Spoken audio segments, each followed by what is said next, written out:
ओम नमः पार्वती पतये हर हर महादेव हर हर महादेव हर हर महादेव शंभो।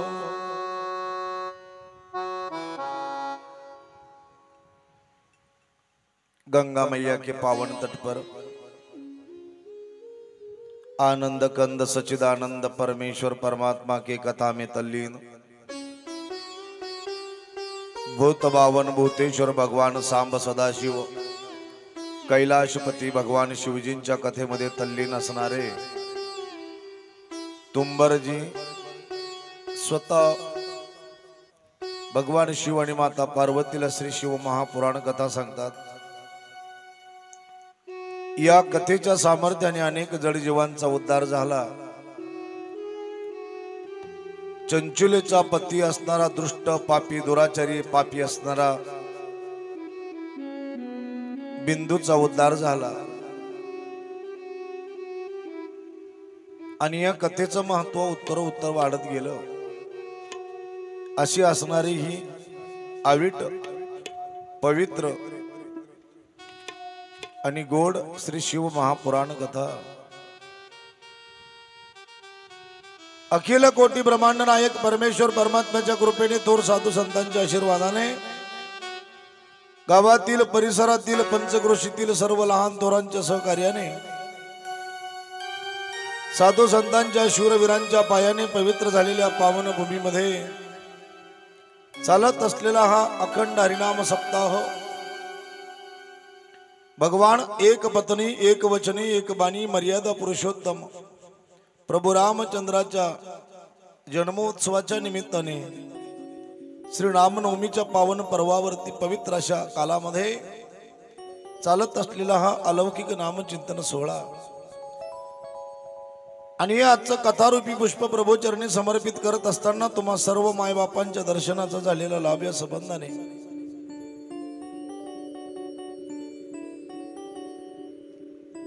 श्री शिव महापुराण कथा श्रवण करत असताना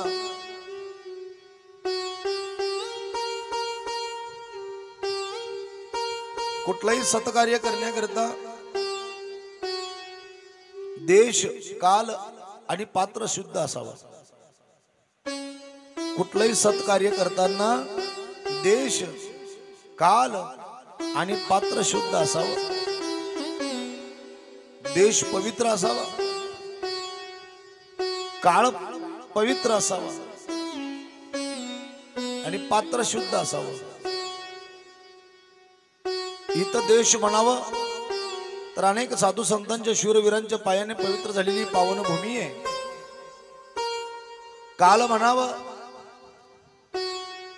तर प्रतिपदेपासून नवरात्राला सुरुवात प्रारंभ झालेला आहे आणि भगवान प्रभू रामचंद्राच्या जन्मोत्सवाच्या रामनवमीच्या पावन पर्वावरती हा आपला नामसप्ताह चालू आहे। देश काळ आणि पात्र शुद्ध असावं। काय आहे जसं अधिक मासाचं एक विशेष महत्व आहे, अधिक मासाचं जसं विशेष महत्व आहे बघा। हा जो अधिक मास आहे, जे ज्ञानी असतात विद्वान असतात शास्त्राचं अध्ययन करतात, ती शास्त्राचं अध्ययन करणारी विद्वान ज्ञानी लोक साधू संत ऋषी मुनी या अधिक मासाला मल मास म्हणतात। त्यापेक्षा थोडे अज्ञानी असतील तर ते पुरुषोत्तम मास म्हणतात। त्यापेक्षा थोडेसे अज्ञानी असतील सर्वसामान्य असतील तर ते अधिक मास म्हणतात। आणि जे प्युअर गावरान टपू आहे ते धोंड्याचा महिना म्हणत असतील। मात्र या अधिक मासाचं एक महत्व आहे। इतर वेळेला जर आपण अधिक मासामध्ये जर आपण एक वेळेला माळेचा जप केला तर इतर वेळेला 100 माळा जप केल्याचं पुण्य आपल्याला प्राप्त होत आहे। अधिक मासामध्ये एक पट केलं तर त्याच्या 100 पट आपल्याला प्राप्त होत आहे। मग चांगलंही आणि वाईटही. चांगलं केलं, सत्कर्म केलं तर 100 पटीने आपल्याला मिळेल, आणि वाईट केलं, पाप केलं तर त्या पापाचे भोग 100 पटीने आपल्याला भोगावे लागतात. ते अधिक मासाचं म्हणजे पुरुषोत्तम मासाचं महत्व आहे. तसा आजचा हा जो आपला सप्ताहाचा काळ आहे अतिशय पवित्र काळ आहे. गुढीपाडवा म्हणजे प्रतिपदेचा पवित्र काळ आहे. भगवान एक पत्नी एक वचनी एक बाणी मर्यादा पुरुषोत्तम प्रभू रामचंद्राचं जन्मोत्सव आहे. सगळ्या जगभरामध्ये चालू आहे. बघा आपली अवस्था कशी असावी. कथा श्रवण करत असताना, कीर्तन श्रवण करत असताना, भगवान परमात्म्याचं भजन करत असताना, भक्ती करत असताना आपल्या अंतःकरणामध्ये शुद्ध भाव असावा. काय आहे? एकदा भगवान प्रभू राम भैया लक्ष्मणजी विश्वामित्रांचा यज्ञ पूर्ण झाल्यानंतर मिथिला नगराकडे जात असताना वाटेत ब्रह्मदेवाची कन्या गौतमांची पत्नी अहिल्या शिळा होऊन पडलेली आहे. त्या अहिल्याचा उद्धार केला, गंगेमध्ये स्नान केलं आणि जनक महाराजांच्या मिथिला नगरीमध्ये प्रवेश केला. जानकी सीतामातेचं स्वयंवर आहे म्हणून.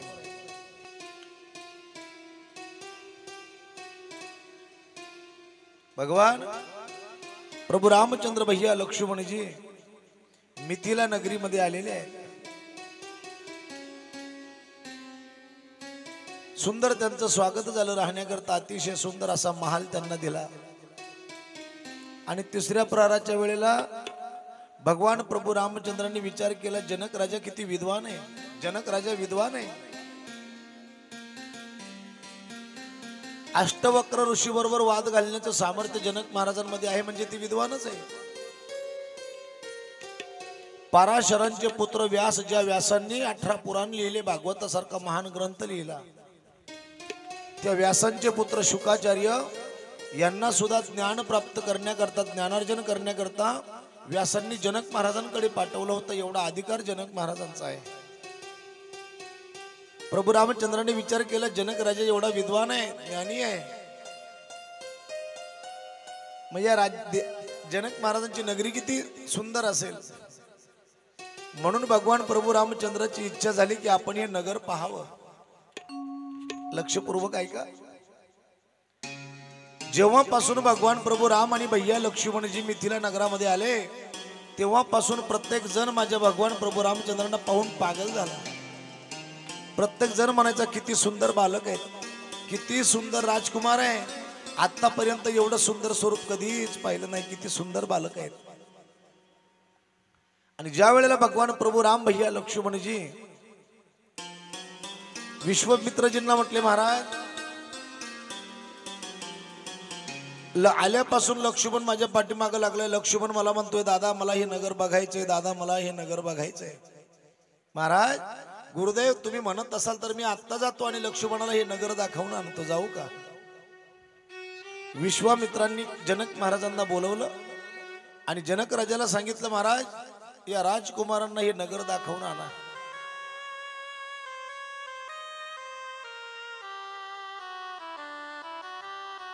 जनक महाराजांनी काही सेवकांना बोलवलं, आपल्या सेनापतींना बोलवलं आणि या राजकुमारांना नगर आणायला दाखवायला पाठवलं.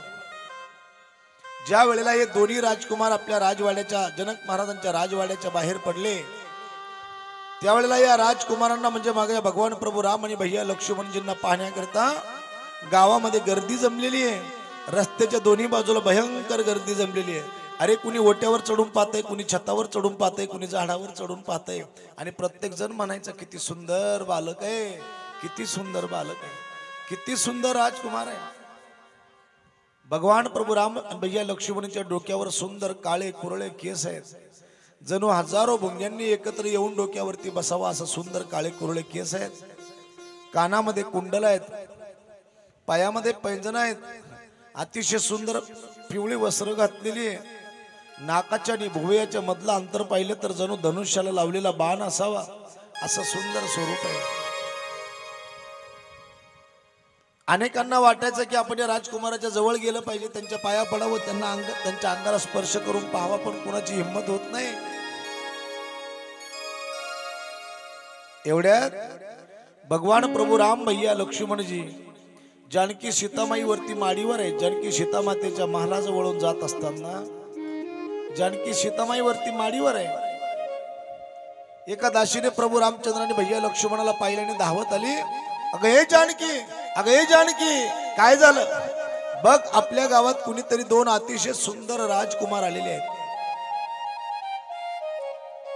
जानकी सीता म्हटली, जानकी म्हटली काय ग, किती सुंदर आहे, कसे दिसतात. दासी म्हटली, मी त्यांना येताना दुरून पाहिलं, त्याच्यामुळे मला व्यवस्थित पाहता आलं नाही. जानकी म्हटली, एक करा, एका टोपलीमध्ये काही फुलं घ्या, काही अक्षदा घ्या. आता ते माडी खालून माडी जवळून जातील ना, मग वरून त्यांच्या डोक्यावर फुलं अक्षदा टाका, म्हणजे मग डोक्यावर काय पडतं हे पाहायला वर जाईल, मग तुला जवळून त्याला पाहता येईल. दासी धावत गेली, टोपलीमध्ये फुलं अक्षदा आणली आणि ज्या वेळेला प्रभू रामचंद्रजी महालाच्या जवळून जात असताना त्यांच्या डोक्यावर फुलं अक्षदा टाकू लागल्या. ज्या वेळेला भगवान प्रभू रामचंद्रांनी वरती पाहिलं, दासीने प्रभू रामचंद्राकडे पाहिलं आणि प्रभू रामचंद्राने दासीकडे पाहिलं. दोघांची नजरानजर झाली आणि आता मात्र दासीचं हृदय भरून आलं व कंठ दाटून आला, ओठ थरथर कापायला लागले, डोळ्यातून अश्रू येऊ लागले आणि दगडासारखी घट्ट उभी आहे.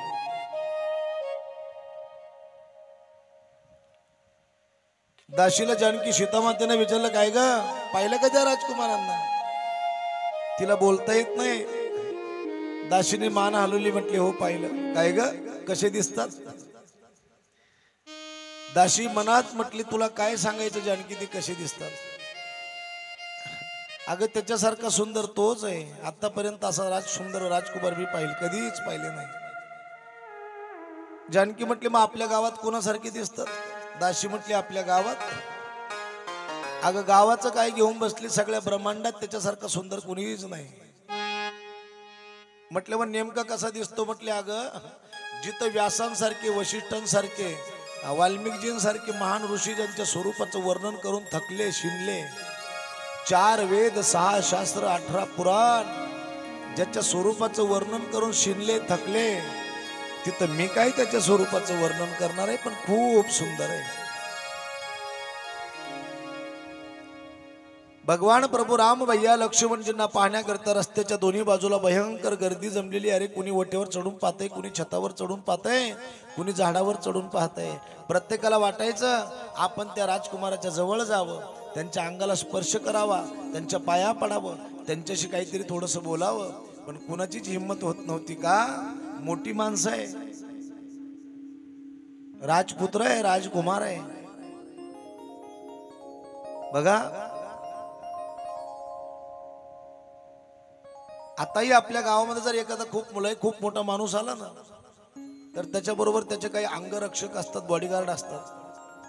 पटकन आपल्याला त्याच्या जवळ जाऊ देत नाही, त्यांच्याशी बोलू देत नाही. आपल्याला म्हणतात चला बाजूला व्हा, मग आपली त्यांच्या जवळ जाण्याची हिंमत होत नाही. तीच अवस्था मिथिलेच्या लोकांची झालेली आहे. आणि ज्या वेळेला भगवान प्रभू राम भैया लक्ष्मणजी पुढे चालत असताना अचानक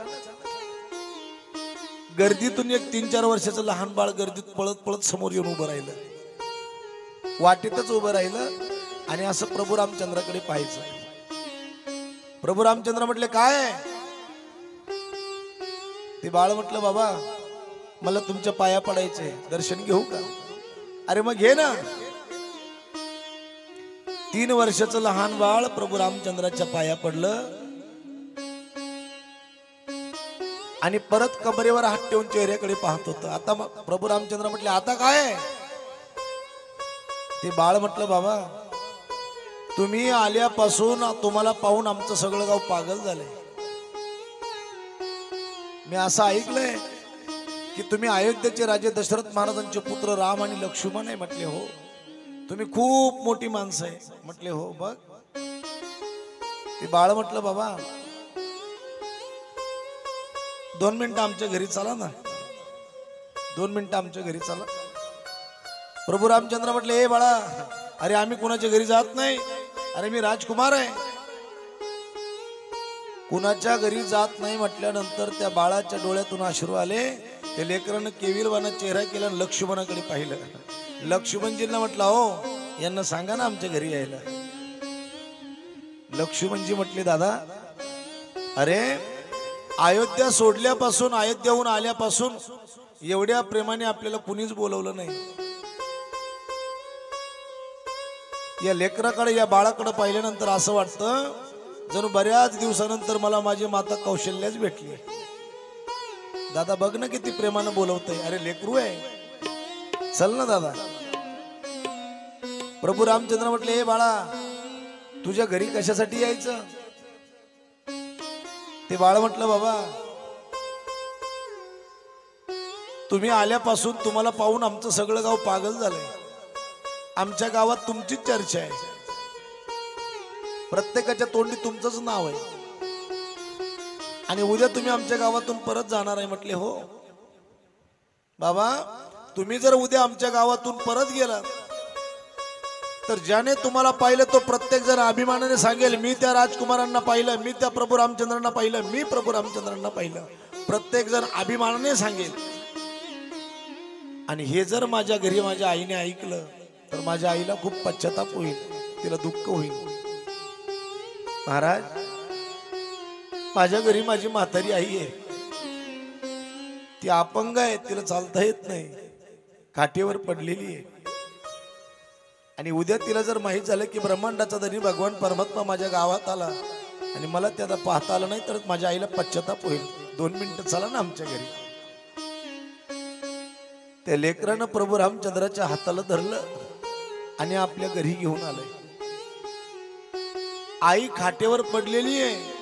खाटेवर पडल्या पडल्या आपल्या आईनं आपल्या 3 वर्षाच्या लहान मुलाच्या हातात प्रभू रामचंद्राचा हात पाहिला आणि आई कशी बशी खडबडून उठ बसली. उठून बसल्यानंतर डोळ्यातून अश्रू येऊ लागले. ती आई म्हटली, मी किती भाग्यवान आहे, मी किती भाग्यवान आहे की माझ्या 3 वर्षाच्या लहान लेकरानं मला देव दाखवला. माझ्या 3-4 वर्षाच्या लहान लेकरानं मला देव दाखवला, मी किती भाग्यवान आहे.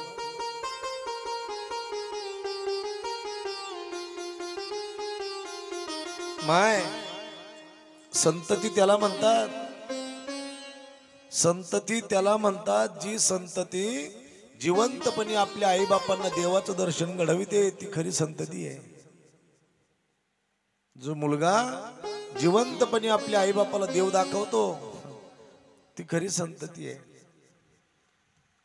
मग जो भाव 4 वर्षाच्या लहान लेकराच्या अंतःकरणामध्ये होता म्हणून भगवान परमात्म्याच्या बोटाला धरून हक्काने आपल्या घरी घेऊन आला, त्याप्रमाणे आपल्याही अंतःकरणामध्ये शुद्ध भाव असावा. अरे कधीतरी देवाला माझं म्हणायला शिका. आमचा असतो तो चुलताय, आमचा असतो तो चुलताय, आणि माझा असतो तो बाप आहे. आपण चुलत्याची ओळख करून देत असताना आपण म्हणतो हे आमचे काका आहेत, पण बापाची ओळख करून देताना आपण हक्काने सांगतो हा माझा बाप आहे. देवाला माझं म्हणायला शिका.